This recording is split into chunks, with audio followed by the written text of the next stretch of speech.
harapan besar gua youtuber-youtuber yang akunnya sudah termonetisasi juga bisa melakukan hal demikian ya. Kemudian juga ya kemarin tuh gua ngeliat DPR bahas yang nggak penting gitu. Kita tahu situasi kita tuh lagi kayak gini, tapi masih aja DPR tuh sempat-sempat yang ngebahas rapat. Gila nggak tuh? Jadi tolong ya, DPR jangan menjadi maling di saat rumahnya sedang kebakaran.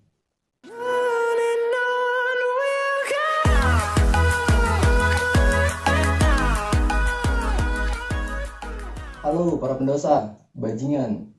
Apa kabarnya semua? Saya doakan semoga kian hari kian membaik dan selalu dalam lindungan Tuhan Allah Subhanahu wa taala. Balik lagi bareng gua Rangga Jahat. Assalamualaikum warahmatullahi wabarakatuh. Seperti biasa sebelum lu melanjutkan video ini, ada baiknya kalau lu subscribe dulu channel ini. Oke? Gua nggak tahu harus mulai dari mana, tapi yang pasti gua mohon maaf sebelumnya.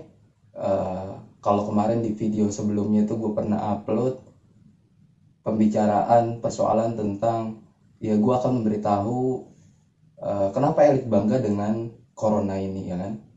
Tapi mohon maaf ya, karena gue nggak bisa ya mengikuti sesuai dengan apa yang gue janjikan kemarin gitu ya.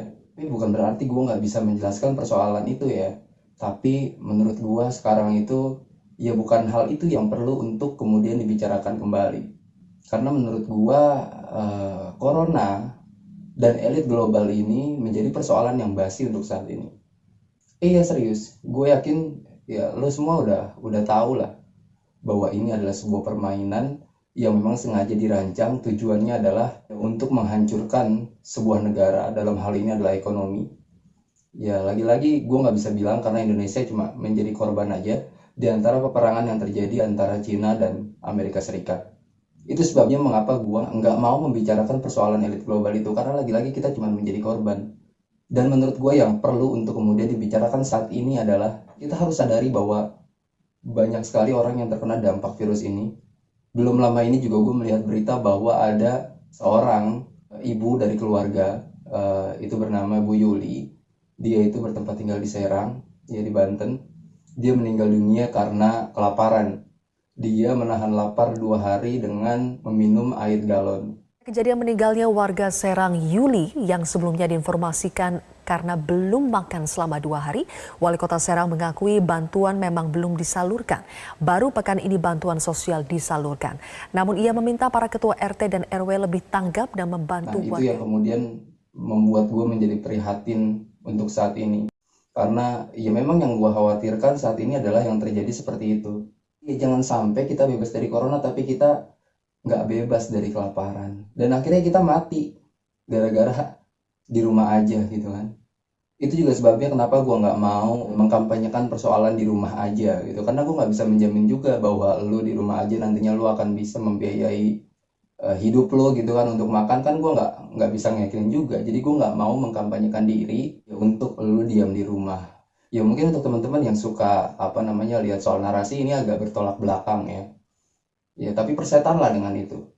Esensinya bagi gue saat ini adalah yang perlu kita lakukan bersama adalah berkontribusi membantu beban bangsa.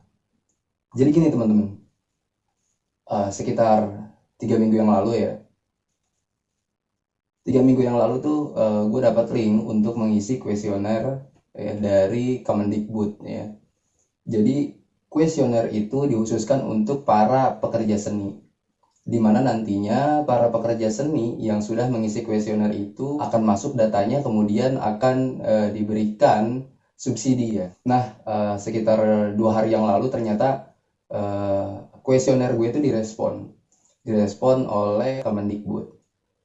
Kemudian gue ambil dan gue juga berjanji kalau semisalkan nanti paket ini keluar, hasilnya nanti kemungkinan akan gue daur ulang, akan gue konsumsi jika itu berbentuk sembako. Jika itu berbentuk uang tunai, maka 70%-nya akan gue sisihkan juga untuk gue konsumsi dan gue jadikan itu makanan ya. Dan kemudian akan gue berikan kepada masyarakat marginal, artinya orang-orang yang benar-benar terpinggirkan, yang memang benar-benar membutuhkan makanan itu. Dan gak nutup kemungkinan juga gue bagikan masker juga untuk siapapun yang membutuhkan gitu loh. Tadi kebetulan gue baru buat masker dengan bahan yang gue punya secukupnya.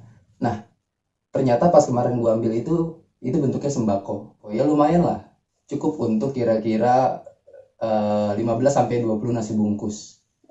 Lumayan. Dan sesuai janji gua, maka ya di sini gua akan mendaur ulang apa yang diberikan oleh Kemendikbud. Kemudian nantinya akan gua distribusikan untuk masyarakat yang memang benar-benar membutuhkan terhadap makanan ini. Gue berharap juga ini menjadi motivasi untuk para menteri-menteri yang lain ya. Dalam hal ini adalah membantu siapapun yang terkena dampak COVID. Tujuannya adalah untuk sama-sama kita melawan virus corona ini. Dan gue rencananya juga akan bekerjasama dengan teman-teman Pergerakan Mahasiswa Islam Indonesia, Universitas Islam Asafiyah Cabang Jakarta Timur. Gue membuka juga donasi untuk teman-teman, untuk sahabat-sahabat yang melihat video ini jika berkenan untuk mendistribusikan harta yang berlebihan gitu loh, atau yang ingin berdonasi bisa langsung ke Instagramnya PKPMIWIA. Di sana udah ada pamfletnya, jadi teman-teman tinggal lihat aja sistemnya kayak gimana, teknisnya kayak gimana, dan jangan khawatir pergerakan itu pun nantinya akan kita publikasikan agar ini tidak menjadi satu hal yang menjanggal di mata teman-teman semua. Jadi jangan takut uangnya akan lari kemana, tapi yang pasti ini akan kita dokumentasikan. Jadi menurut gue sekarang itu bukan lagi persoalan corona ya, kita membahas persoalan corona. Tapi saat ini adalah kontribusi apa yang kita berikan kepada negeri ini dalam rangka meringankan beban bangsa, gitu kan, untuk masyarakat-masyarakat yang benar-benar terkena dampak ini.